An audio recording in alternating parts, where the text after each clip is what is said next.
Welcome to In This Mad World with Andrew Marshall and Chelsey G, looking at the world beyond the headlines.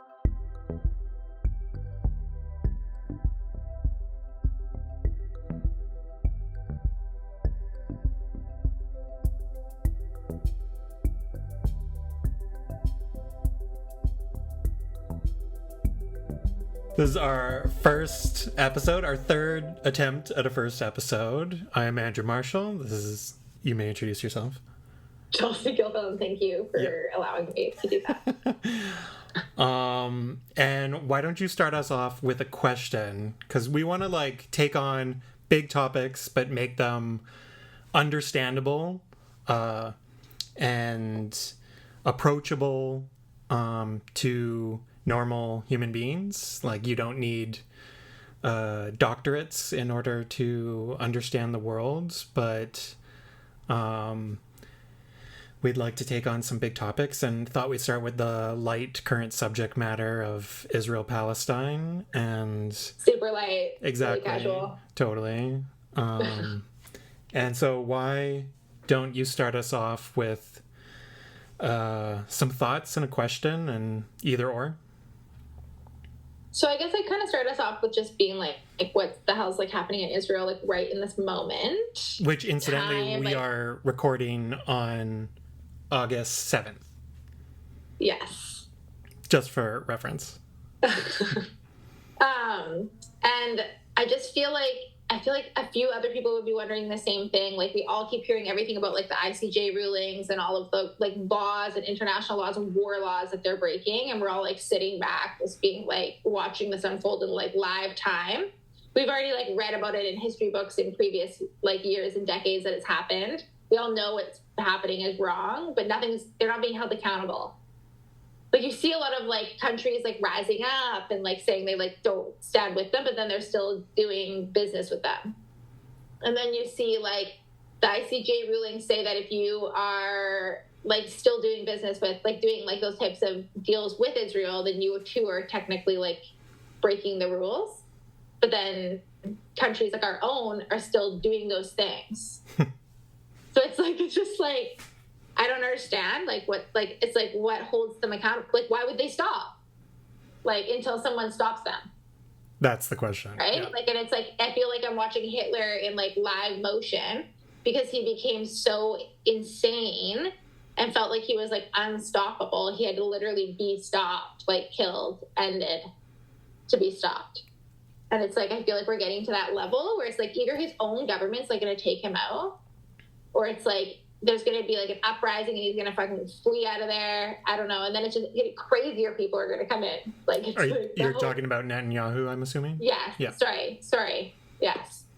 So I just start getting, because I feel I'm we're talking about it, but you have to I have to slow down because you get so worked up about it. Yeah. It's you get so in it, you're whoa, it's maddening. So then my next question would be the people who think it's sane. It's just I'm talking bare minimum about things that are so horrifying. Yeah. I saw a story today, and then let's get into this ICJ thing, but the story of the prisoners behind his shield, sexually assaulting a prisoner. Oh my gosh. Had that come out of Russia and the Ukraine, the situation would be so different. So from listening to you, it kind of sounds like we're dealing with two issues that are overlapping, interrelated, but can also exist in totally separate worlds. And by that, I mean international law on the one hand, which exists, and there's a whole compendium of different laws, and you mentioned the ICJ, which is the International Court of Justice, which is also known as the World Court, which is the highest legal body of the United Nations, which determines... Which is what I want to fixate on.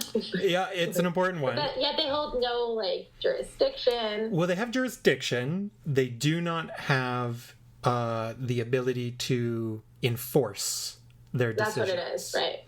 So they have jurisdiction for any country that is a member of the United Nations, which is most countries on Earth. I think maybe North Korea isn't.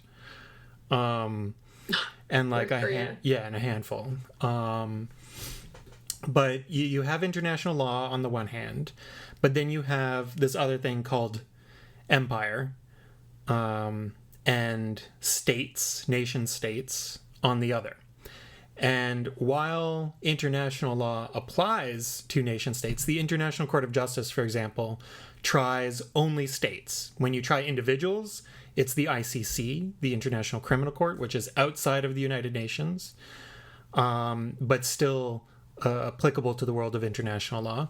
But the ICJ tries states for crimes, which is why it, when was that? January, I believe, when it said that Israel is plausibly committing genocide.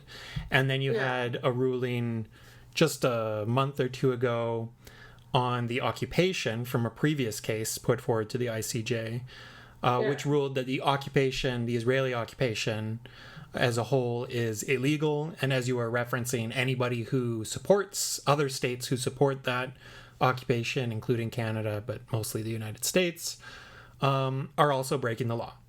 This is not news to anybody who is familiar with international law. From 1967, when the occupation of the West Bank and Gaza began, even Israeli legal experts were saying this is against international law, especially when they began building settlements, which is against the Geneva Conventions, the Fourth Geneva Convention. So you have international law that exists. According to international law, Israel has been in violation of international law every single passing year, month, week, day, hour, minute since 1967. Because of the occupation, and particularly because of the settlements, because you cannot move your own population into a militarily occupied area and displace the population that exists there. That is a violation of the Fourth Geneva Convention. So that's always been very clear to anybody who has any familiarity with international law, but it's never been enforced. And the reason why it's never been enforced is where we get to the other part of the equation, which is when you come to states and empires. So specifically, we're talking here about Israel and the United States and their relationship.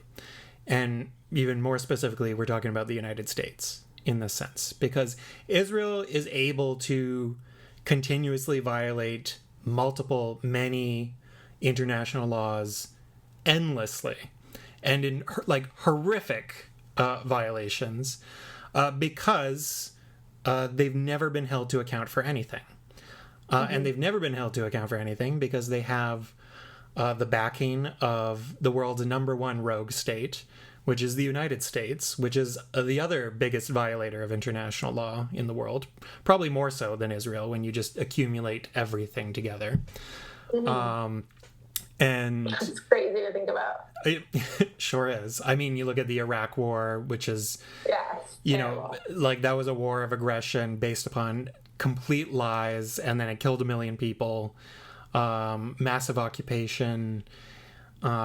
These were all violations like where George Bush, Dick Cheney, Don Rumsfeld, all those people should have been tried and put away to prison for their lives. Instead, most of them get to die free and rich, but there's still a few who we're waiting for. Dick Cheney, any day.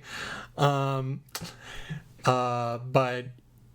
it's like you look at Henry Kissinger, for example. Like talk about a war criminal who got to die at like 100, and probably had more blood on his hands than any other living person on Earth.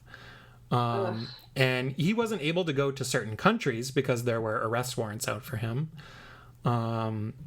because of his violations of international law, warmongering, etc.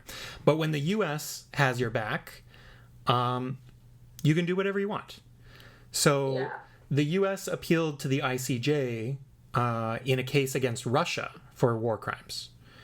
And that's the one time where they decided that they'll use the World Court instead of ignore the World Court. But then Russia was able to just because it's a big country, it's powerful, it's big, strong nation state and an empire. So it could just feel free to say, go fuck yourself. Which it did. Putin's just like, yeah. Not today. He's like, it's my birthday, I'm going to assassinate a journalist, you know? Yeah. He's like, and I'm going to ride a horse without a shirt on. Yeah, which he has done both those things. I know. He's a monster. But I mean, if he wants some pointers on international assassinations, then he need look no further than Israel. But I mean, like, you know, it's like Russia, the U.S., Israel, like these countries undertake international assassinations. Like the U.S. had a whole program for it under the Obama administration called a global drone campaign where they murdered thousands of people around the world with Predator drones and bombing 7 different countries any day of the week. Bombing. What? Yeah, that was going on for the full 8 years of Obama's administration. It was introduced. This is super sad to hear. I mean, like, that is the tagline for every honest statement about the Obama administration. Oh my God. It's they launched this massive campaign. I mean, find me another country that just would flying killer robots around different countries, blowing up weddings and funerals, and with total impunity. Like, you know, like Israel may do that like in Gaza or maybe in Lebanon. Yeah. But like, I mean, the U.S. was like, we'll do it in Syria, we'll do it in Iraq, we'll do it in Afghanistan, we'll do it in Yemen, we'll do it in Somalia, we'll do it in Libya. I'm definitely missing Pakistan. That's the other one. So 7 countries. And, you know, I think it was every Tuesday, the Obama administration had to have a meeting in the White House where they discuss who is on the quote unquote kill list that week. And these were people that they kill without charge, like suspected terrorists.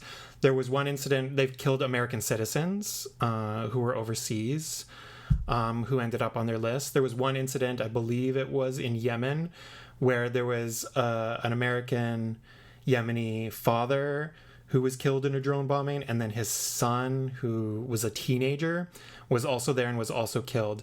And later, Obama's press secretary, I forget his name at the moment, but he was asked... Shocking.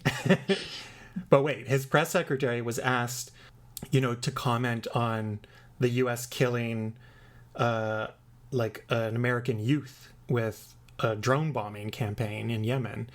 And the press secretary, his response was, well, he should have had a more responsible father. So it's basically just like blaming the child that they bombed for having been born, I suppose. Jesus Christ. But the U.S. could do it and can get away with it because it's America. So if you are like a member of the G7 group of countries, for example, which are the United States, Great Britain, Germany, France, Italy, Canada, Japan. Yes. Didn't we like get threatened to be kicked off it? Pardon me? Haven't we been threatened to be like kicked out? Canada? Yeah. No. No? Not really. It was briefly called the G8 for a period of time when Russia was allowed to come, but then they were kicked out. But basically, like, if you're a G7 member, I mean, one of the more important ones, like, we're here in Canada, but let's be real, we're at the bottom of that list with Italy. We're probably above Italy as far as global power goes, but, you know, we're hanging close to them. They're our buddies. Yeah. So, but like, we're kind of like Italy in the sense that we're more like the other ones in that club, like the U.S., Great Britain, France, and Japan, and Germany. Like, these have been like big empires, right? Big, powerful countries, states, and empires. Canada and Italy are more just like, we want to join. Like, can we hang out with you guys? Yeah, we got some land. Which is literally how we got invited into these meetings in the first place, because they started in the 70s, and the French were like, we want the Italians so there's more Europeans so that we can control that and counter the Americans. And the Americans are like, we want Canada because we will control them and they will be on our side. Canada is ours. And Canada's just like, we're just happy to be involved. But, like, you can be one of these countries where you can basically, like, do as you please. We have other countries to add to that, too, like Russia and China. Big countries, big militaries, big power. When you have that, international law doesn't apply. Yeah. It exists, and you operate in violation of it repeatedly, constantly, all the time, but nobody is there to enforce it, which is the key question that you were getting at. Who enforces international law? The answer is nobody. Oh my God, that's so insane to me. It could be enforced through the UN Security Council.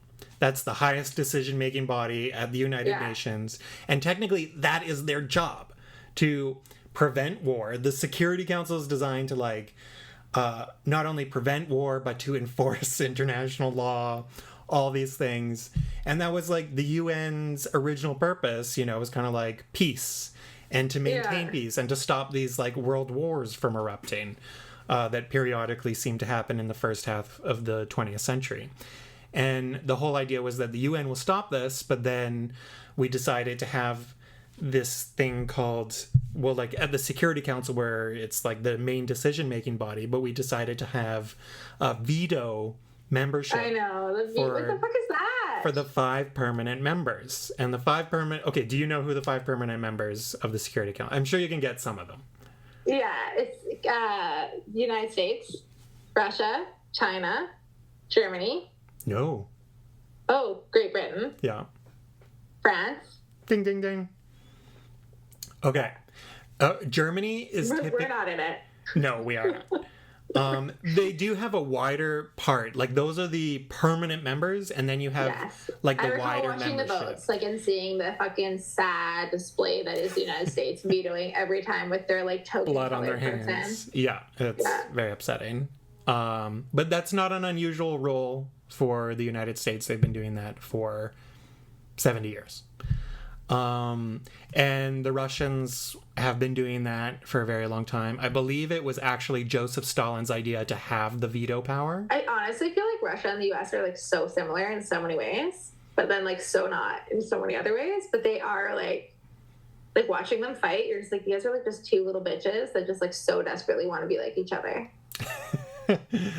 They certainly, like, both think a great deal of themselves. Yes. And suffer from immense delusions. And okay, anyways, we can make fun of them all day. Yeah, and I'm sure we will. No, so you have the veto members of the Security Council, and when issues come up to enforce the law, they can veto it. Yeah, and they do veto it when it's in their interest. So any moves to be Israel's always just going to get vetoed. Dozens and dozens and dozens of times through history. Yeah. And, you know, any measures just to be like, to acknowledge, like, put through a resolution to acknowledge that the settlements are illegal. U.S. will veto it. The U.S. will officially state also that the settlements are illegal. They acknowledge that. They've acknowledged that since 1978. We should put, like, a cap on vetoes. That's not a bad idea. Like a cap. It's like in a year you can only use 5 vetoes. That's a lot. 1 veto. I'm good for 1. I feel like in the last year we've been vetoing it up in the UN about Gaza. Sure. There's been, like, more than 5 vetoes. I believe there's probably been, I want to say 4. Okay, it feels like more. It sure does, but you don't want to use them too often. Most of the time when they've used them in the past, it would be like there's no real public attention paid to it. Yeah, I feel like this is, like, the most it's ever been paid attention to. Well, because it's the first time that you've ever seen UN votes recorded and posted on social media, to be honest. Yeah. Like, in the past, veto resolutions, you know, maybe read a Reuters article or some foreign press, but it's not going to be New York Times and Washington Post. It's not going to be the big outlets covering it. That's just not the way it works. So, unfortunately, the UN... the power apparatus within the UN serves the great powers in the world, and they get to do whatever they want without consequences. And law, as it applies, if it applies, really is down to whether or not those countries decide to enforce it. So if you can find an issue where the US, Britain, France, China, and Russia all agree on something, maybe not so laughable in like 1998, 97 perhaps, but like when China was weak and Russia was being westernized and heavily indebted to the United States, and where the US basically ran the world at the time, it's like, sure, everybody can agree with them, but where we are in the world today, it's just kind of inconceivable to imagine that all 5 of those countries would be on the same side of any conflict. And we really haven't seen China like doing the vetoes. Like China will, abstain. Well, it's like, didn't China just like make they brought like a peace treaty together almost? Not really a peace treaty, but you mean in terms of like their sort of bringing together the unity agreement among the Palestinians? Yeah. So that was very interesting to bring together the different Palestinian factions, especially Hamas and Fatah, which are the 2 main factions of the Palestinian groups. And it was to form like a unity agreement to move forward, sort of like promoting that, whatever Palestinian political initiative emerges from this, like that they become more united in that process, which is like a good thing in and of itself. Historically, there have been a few attempts at promoting like a unity government between Hamas and Fatah in the past 15 years. Most of the time when it was done, it ended with Israel thwarting it with a war, such as in 2014, where they attempted to have a unity government. And then I think within a month or two, we had the 2014 Gaza war, and that stopped that in its tracks. Because the running policy of the Israelis, and indeed the Americans, has been divide and conquer. So classic colonial policy, and that divide and conquer is divide and conquer the Palestinians specifically. Divide them geographically, so you have Gaza and you have the West Bank. And then in the West Bank, you have it basically, part of it anyway, run by Fatah, which was the main political grouping of Yasser Arafat, who ran the PLO for many decades, and Fatah. And then you have Hamas in Gaza. And you kind of separate them politically, geographically, cut them off, easier to control, and manage that way. So unity among, the people you're trying to dominate and control and destroy is always a threat. Yeah. So yeah, China did take some steps towards promoting that and negotiating that. And they have an interesting track record in recent years, because they also negotiated an agreement between Saudi Arabia and Iran. Yeah, like I just noticed that they've been playing peacekeeper in the Middle East lately. It's a smart role for them because they don't have it's strategic. It is very strategic. I see on social media a lot of these posts where it's sort of kind of almost, I won't say glorifies China, but makes it seem like any criticism of China is just sort of Western propaganda. I can say there's enough to criticize about China. China's no winner. Have we talked about the concentration camps that they have for the Muslims in their country? Right, in Xinjiang. It's disgusting. And what they've done with the Myanmars. Am I saying that right? Myanmar? In Myanmar? There we go. Yeah, Burmese. Or Hong Kong. Oh my gosh, yes. And then, of course, we have Taiwan. But yes, dude, yes, Taiwan. Oh my gosh, we could talk a whole series about that. But also the situation and the protests that went down in Hong Kong were wild. And just what happened to the press there. That was really the first time I started to really ever, and then we should loop back to our main conversation, but that was the first time I ever really was whoa, this is crazy. They're going after journalists. And students and politicians and... Yes, arresting them. It was crazy to witness. And that's when I was to think it can happen anywhere is nuts. Yeah. Hong Kong... the right person in power. Or the wrong. But you know what I mean by that. It takes Trumps of the world. Yeah. Yeah, so China's nothing to aspire to, and I don't want to make them to seem benevolent peacemakers. Like you said, it's strategic, and they don't have historical baggage in the Middle East like the United States, like France, like Britain, even Russia. The Chinese are a little more neutral. They can afford to be more neutral. They can afford to take some risks. And, you know, like negotiating an agreement between Saudi Arabia and Iran serves their interests because they don't want their two main like oil suppliers to be enemies. They want them to have good relations, and they want to have good relations with them. And the Chinese don't really have an interest in a wider war in the Middle East unless, of course, it draws the United States much more explicitly into the conflict and then gives China an opening to move on Taiwan with very little Western resistance, relatively speaking. But that's kind of a aside. But yeah, so like another thought I had was like sometimes I think back to like DMs that I've received when I'm sharing social media content about what's happening in Palestine and how much I have a very like anti what Israel is doing position on that. And I've had people think that that means that in turn I'm like anti-Israelis as a whole.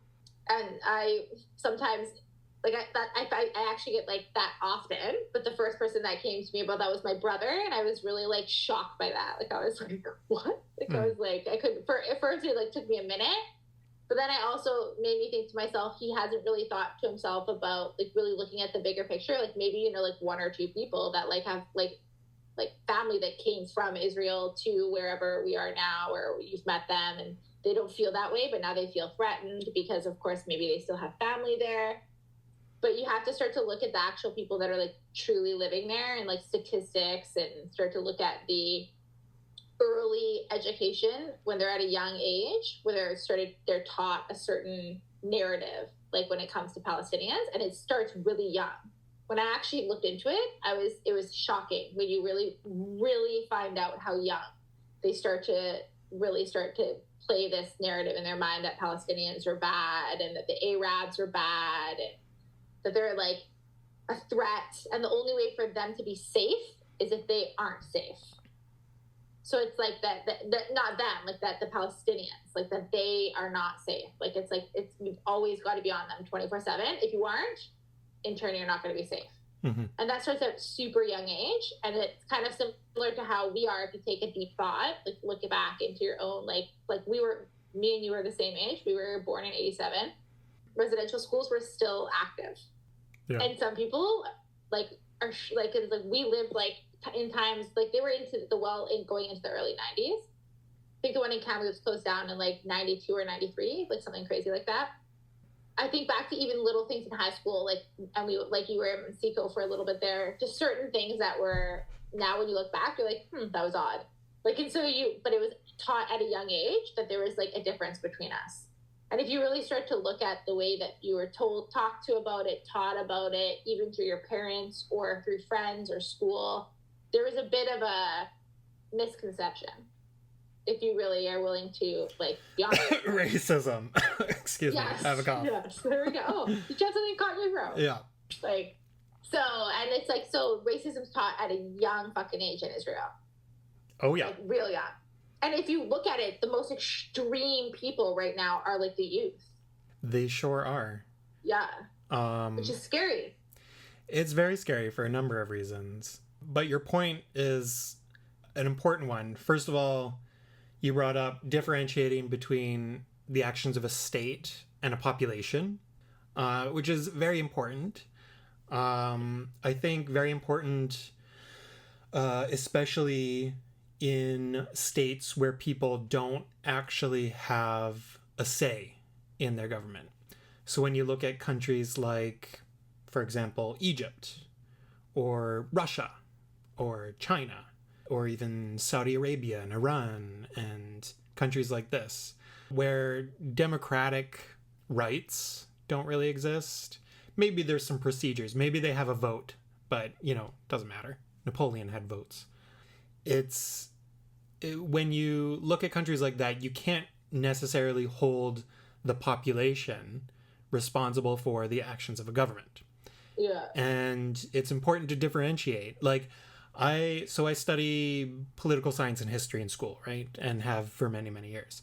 In those subjects, you often just will refer to a country, as we have in this conversation, like China this or the Chinese. And when I say like the Chinese, I mean China, the state, like as an actor in the world, you know, or when I say the Russians will do this or the Russians veto that resolution, and when the Russians invade, I'm not talking about, you know, 20-year-old Vladislav who's being sent off to the meat grinder in Ukraine. I'm talking about Putin. Oh my God. And, you know, the small group of sycophants around Putin. Yeah.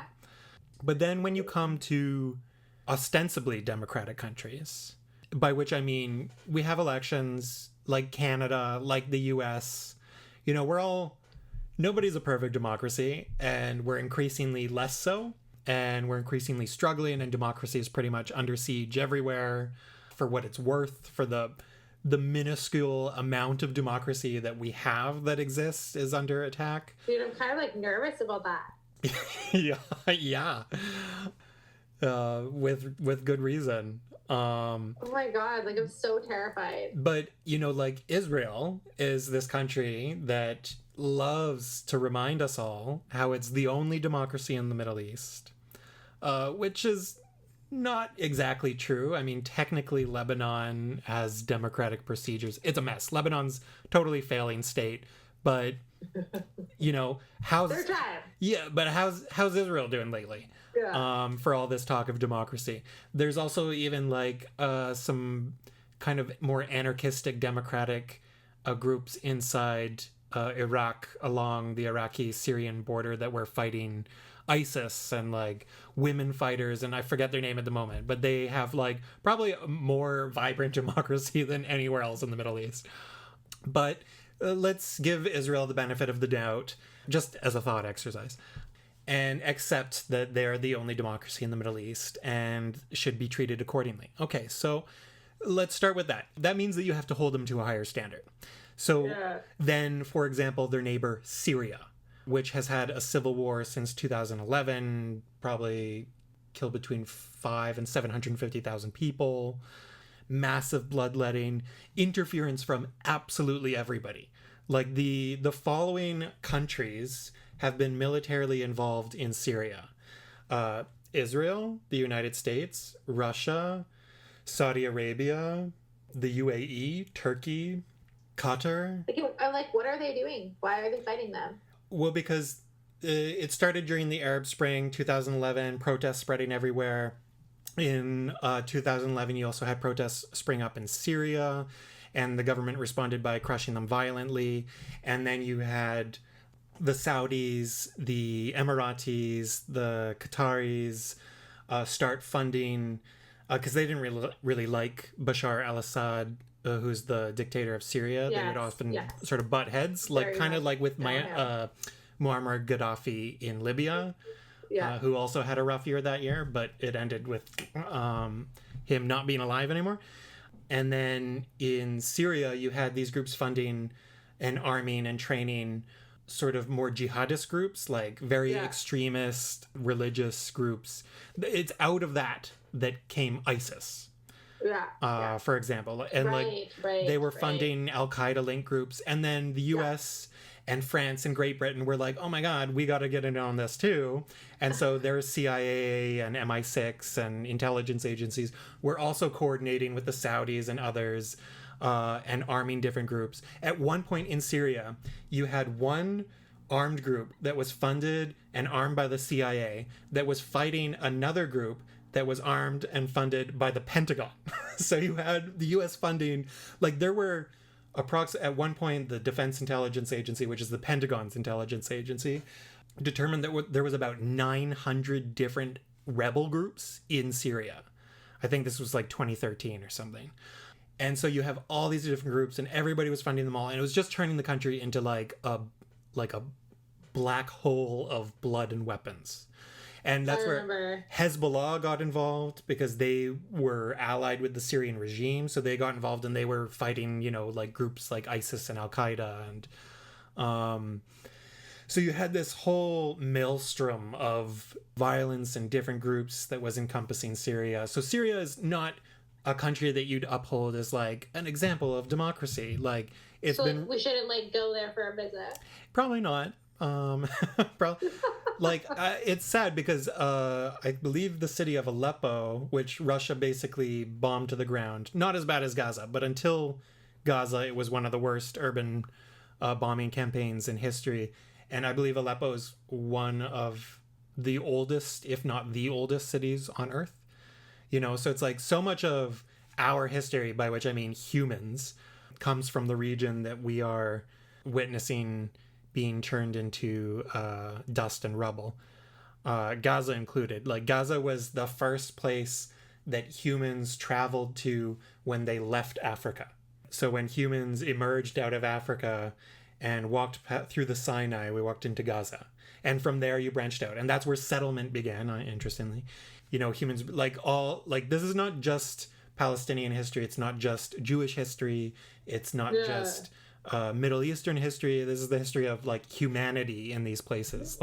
Where did we get math and writing and paper? That's Iraq, Baghdad.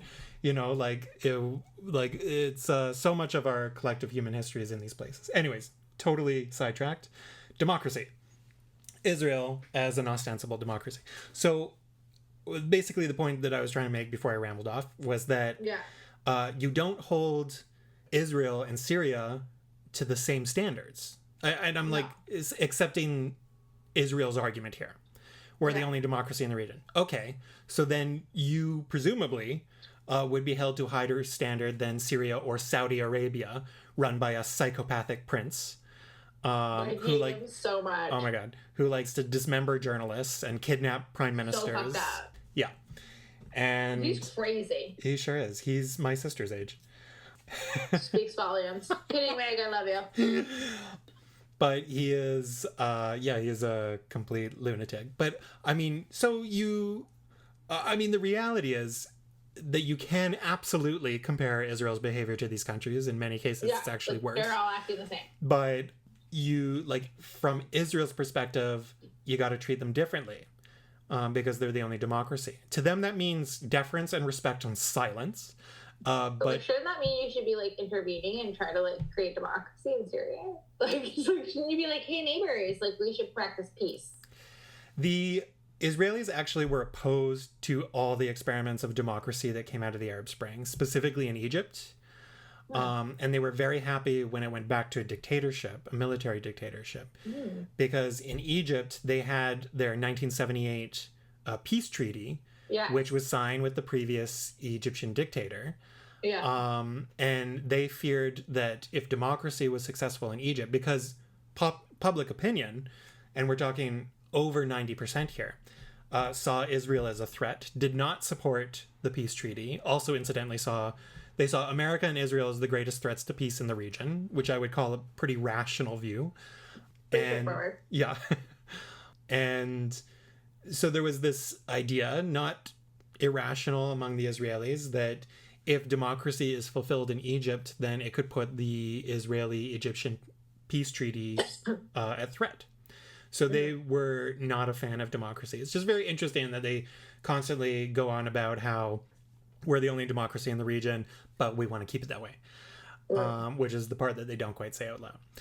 And then Israel is, of course, yes, democratic in many respects. They have the procedures. They kind of look and, I won't say necessarily function, but look and act like a Western liberal democratic state.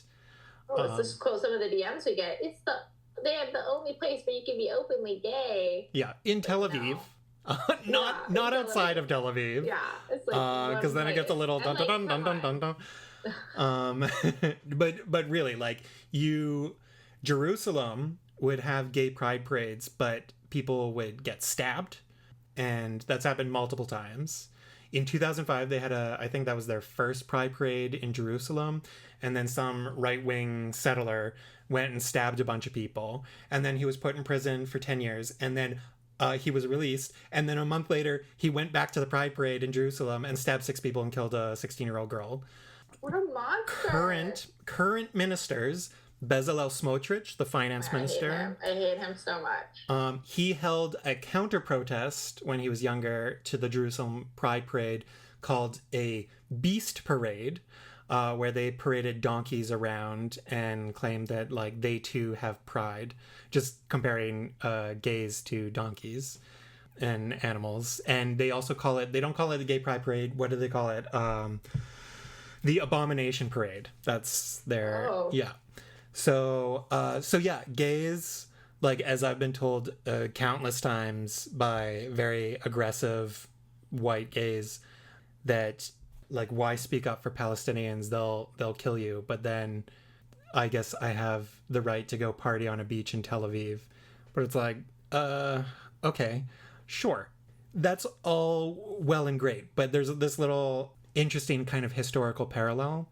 In 1920s and early 1930s Germany, Berlin, the capital, was a cultural mecca. Berlin was the first place where you actually had a trans clinic in the 1930s. Wow. Yeah, that was nowhere else. Berlin had like a vibrant gay, queer culture, trans culture, drag queens. Like, Berlin had crazy like art and architecture and was producing like so much vibrant democratic culture outside of Berlin. Like, you better get on a plane and get out of that freaking country. But like, Berlin was this mecca of culture and gender expression and identity and all these things. And when the Nazis came into power in 1933, that trans clinic was one of the first things they shut down. But I see the Tel Aviv Israel story is kind of similar. Tel Aviv, yeah, it has this vibrant culture. It's kind of leftist and liberal and, you know, lots of gays and lots of interesting things and intellectuals. And then you leave Tel Aviv. Yeah. And it's a very different story. And if you even go in certain neighborhoods in Tel Aviv, it becomes a different story. Yeah. So, like, this vibrant democracy is limited, and that's not even to begin discussing the Palestinian minority in Israel, who make up 20% of the population.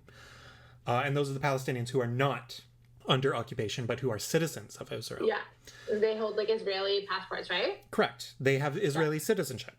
Yeah. They can They're vote. still treated differently. They're still under siege. They are basically treated sort of at a lower rung than we would conceive of Black Americans in the United States. So similar story, but worse. And they also make up a larger percentage of the population in relative terms. So Israel, democracy, fine, whatever, struggling. But then we have to look at this other thing. You know, you hold them to a higher standard, and then they reject that and complain that everybody's singling them out and mistreating them, and then they complain that they're being held to some higher standard that nobody else is held to. But then it's sort of confusing because it's like, didn't you just say that you were the only democracy in the region? And so we say, okay, maybe you could stop committing genocide. And then they're like, why is everybody pointing at us? Why don't you look at the Saudis and what they did to Yemen? Why don't you look at the Syrians? And then it's like, okay, yeah, we can do that too, because you can do more than one thing at a time. But like, you were the one who said that you're more civilized than your neighbors, and then you act like your neighbors. Actually, you act worse than your neighbors. Yeah. But you're uncivilized. Yeah. You're like, you're a monster. So, you're unhinged. But here's the thing. We can't put the same level of responsibility on Syrian and Saudi citizens that we do on the Syrian and Saudi governments. Yeah. Because how do they, like, unless you're born to the Saudi monarchy, you're not having a say. And even then, MBS, the prince, might lock you up because he loves locking up his family. Oh my God, he's crazy. Yeah, he sure is. Yeah, he's wild, dude. He's so unpredictable. Yeah, he's a scary mother. And then you have, but in Israel, this ostensible democracy, you can hold the citizens to a higher standard than in these other countries because they do and can participate in the democratic process. Just like you can hold Americans, Canadians, Brits, French, Germans to a higher standard than Chinese, Russians.